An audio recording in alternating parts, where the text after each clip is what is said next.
صاحب نے جس ریاست کی بنیاد رکھی ہے وہ سب کی سانجی ہے۔ جناح صاحب نے کہا تھا یہ ایک ناجائز ریاست ہے، تو جب جناح صاحب نے کہا کہ جناب ریاست ناجائز ہے تو میں اس کو کیسے جائز مان لوں؟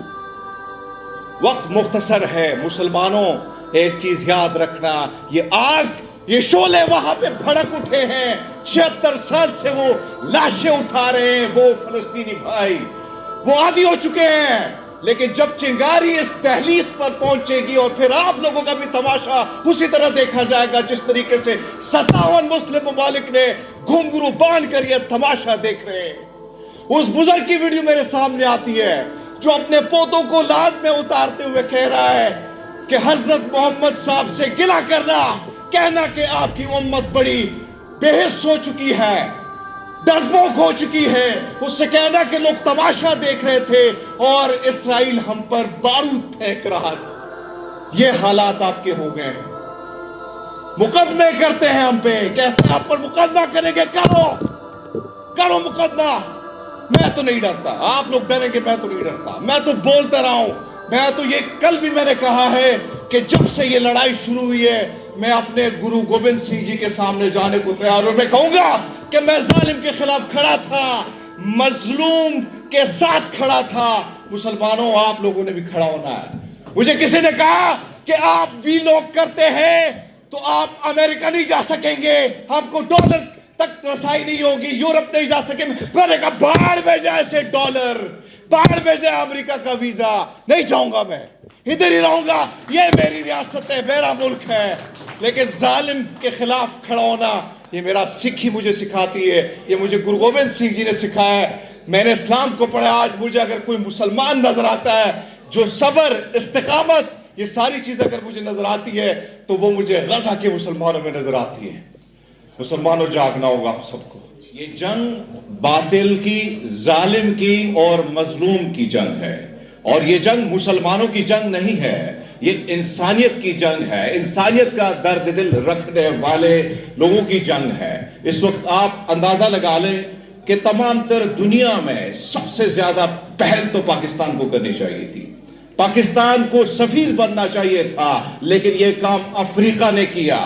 پاکستان میں سب سے زیادہ احتجاج ہونے چاہیے تھے پر انفارچونیٹلی نہیں ہوا۔ سب سے زیادہ احتجاج اس امریکہ میں ہوا جو اس وقت اتحادی ہے، جو اس ناجائز ریاست کا باپ ہے، وہاں پہ سب سے زیادہ احتجاج ہوئے۔ سب سے زیادہ احتجاج ہوئے تو برطانیہ میں ہوئے، نہیں ہوئے تو مسلمان ممالک میں نہیں ہوئے۔ انفارچونیٹلی میں نے یہاں پہ دیکھا، پرسوں ڈی چوک میں پہنچا، وہاں پہ یہاں کی حکومت نے جس طریقے سے ڈنڈے برسائے میری بہنوں پر، ان ماؤں پر، سینیٹر مشتاق پر مقدمات درج کر لیے گئے کہ انہوں نے ریاست کو دھمکی دی ہے۔ پی ایس ایل میں نے دیکھا کہ یہاں پہ فلسطین کا جھنڈا لہرانا گناہ کبیرہ سمجھا جاتا ہے، لیکن یہی فلسطین کا جھنڈا آپ ناروے میں جا کے دیکھیں، آپ کینیڈا میں جا کے دیکھیں، آپ کولکتہ میں جا کے دیکھیں، آپ جا کے کیرلا میں دیکھیں، سب سے زیادہ بڑا احتجاج ان غیر مسلم ممالک میں ہوئے۔ اب کل میں نے کچھ تصاویریں ڈاکٹر صاحب نے ٹویٹ کی تو میں نے جب دیکھی مجھے انتہائی دکھ ہوا۔ یہ قصہ اس لیے سنانا چاہتا ہوں کہ ہماری ایک بہن جو سکھڑی ہے، کینیڈا سے اس کا تعلق ہے، روبی کور، اس کو انویٹیشن آتی ہے، اس کو دعوت آتی ہے، کس سے؟ جو بائیڈن سے۔ اگر یہ کسی پاکستانی کو آتی ہے دعوت تو رال ٹپکتی، ادھر سے بھاگ جاتا وہاں پہ ماتھا ٹیکنے کے لیے، لیکن اس شیرنی نے کیا کیا؟ اس نے کہا بھاڑ میں جائے تمہاری یہ دعوت، نہیں آؤں گی میں۔ آپ نے ظلم بربریت کا بازار وہاں پہ گرم کیا ہے، آپ قاتل ہیں، نہیں آؤں گی میں تمہارے سیمینار میں۔ کریڈٹ جانا چاہیے ان جیسے لوگوں کو جو درد دل رکھتے ہیں۔ آج یہاں پہ جو حالات ہے، ادھر ہم پر کچھ مسلط کیے جاتے کچھ ایسے نمونے جن کی زبان، جن کو سکرپٹ دیا جاتا ہے اور وہ کہتے ہیں 2 ریاستی حل، بھاڑ میں جائے تیرا 2 ریاستی حل۔ تیرے ملک پر، اس ملک پر کوئی قبضہ کر لے اور وہ کہے کہ میرے ساتھ بٹوارہ کرو، کیا آپ لوگ مان لو گے؟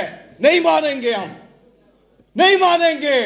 میں تو اس شخص کو مانتا ہوں، اس کے نظریات پر کاربند ہوں جس کے قول فعل پر میرے پردادوں نے، میرے ابا و اجداد نے یقین کیا۔ میرے پاس آپشن تھا ہندوستان جانے کا پر نہیں گئے کیونکہ ہمیں یقین تھا جناب